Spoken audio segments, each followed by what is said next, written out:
Hey friends, I'm back. Look at this view. This is so beautiful, right? So, I want to today talk about private versus public, right? For a city, there are few things that are developed by private, there are few things that are developed by public. And we have by and large seen that the things that are developed by private, they usually do a better job than public. Let's try to understand why.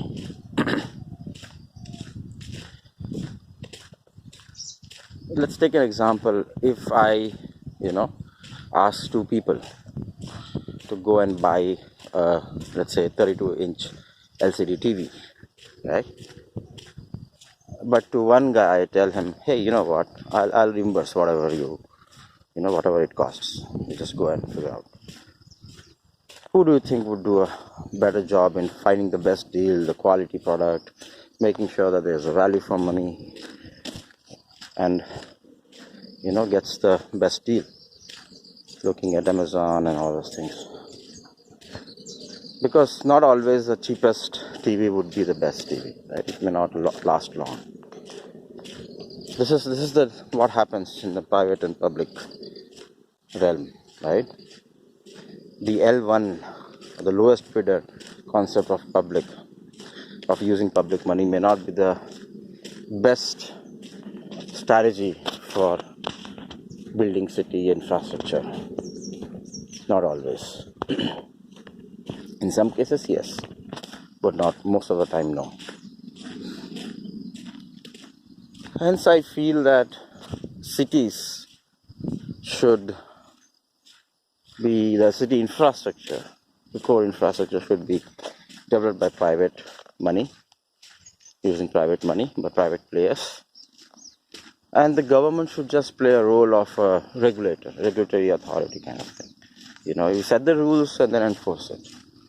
Whether it is environment protection or whether it is, basic guidelines of urban planning, urban design, the quality and stuff like that. You be a watchdog. You be an enforcer of rules. You formulate the rules and enforce it.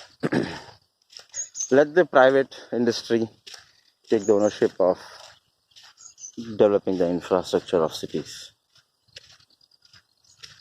And I think we are seeing that trend, right? Now slowly the governments are realizing that. Even recently, Sri KTR Garu, the Telangana government decided to give the maintenance and development of some roads to private entities for a 5-year term. We also see railways being privatized. So I think it's time that people really have to, change the way cities are designed, built, financial models. Instead of taxes, let's have charges, right? When we pay property tax, we don't know where it is being used. There's a lot of politics behind it. But when we change that to a charge, you are basically paying a fee for a service. So in fact, the cities provide you a service of, managing your sewage, delivering water, electricity, everything, internet, mobility. Let's change the strategy from taxation to charging for the specific utility that the city provides, the service that the city provides. That is one step towards financial sustainability, accountability, responsibility of how the SLAs or the quality of service that is provided by the private will be measured, can be measured, can be,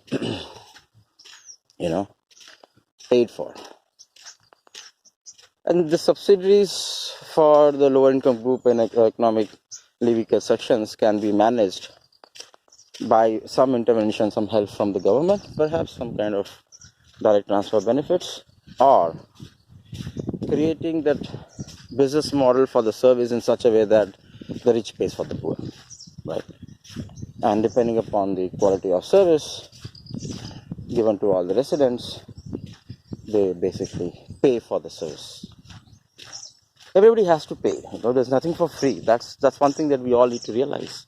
That even if a street vendor is sitting on a street and doing his business, he pays today, even though you think that it's free, but he actually pays to the municipalities and to the police unofficially to just allow him to stay there, even though it is encroachment of footpaths and roads. So people are paying. It's just that we need to formalize it, and there's nothing for free. That's the one thing that we all need to understand. If you are living in a city, if you are generating waste, if you're generating sewage, everybody needs to pay for it to manage it. That will bring an accountability of using the services properly also. So these are some high level points that I wanted to share, and these are the ideologies behind Happy Cities development model, right? That everybody pays for the service. Depending upon your income group, you may be subsidized for some services, but it's not a tax. It's a fee, it's a charge, and it's an itemized charge that monthly or quarterly one needs to pay to keep that system running, right? That also will be a very fair utilization of this financial resources, right? Today, let's take an example of Bangalore. Mahadevpura recently, the residents of Mahadevpura had to come out on roads to protest that their area is not being neglected for many years, when they are the highest taxpayers area. That area generates the highest taxes, but they did not get the service that they pay for. Taxation system is okay for the state level, federal level, national level. That's fine. That's the bigger things, the income tax, the GST, everything that you are generating. It's giving a lot of other managing high level things, but at the basic city life, urban life level, I think we really need to rethink of how the urban local government, what's the roles and responsibilities of urban local government. Do they become the real estate developers, or do they allow the private companies to do the real estate development and infrastructure development, and they manage the regulations and the law only? So these are some of the very systemic structural reforms that we need to seriously consider, because it's not, the current system is not helping us, right? It has failed us. With these thoughts, I'll leave here. I'll stop here. Thank you.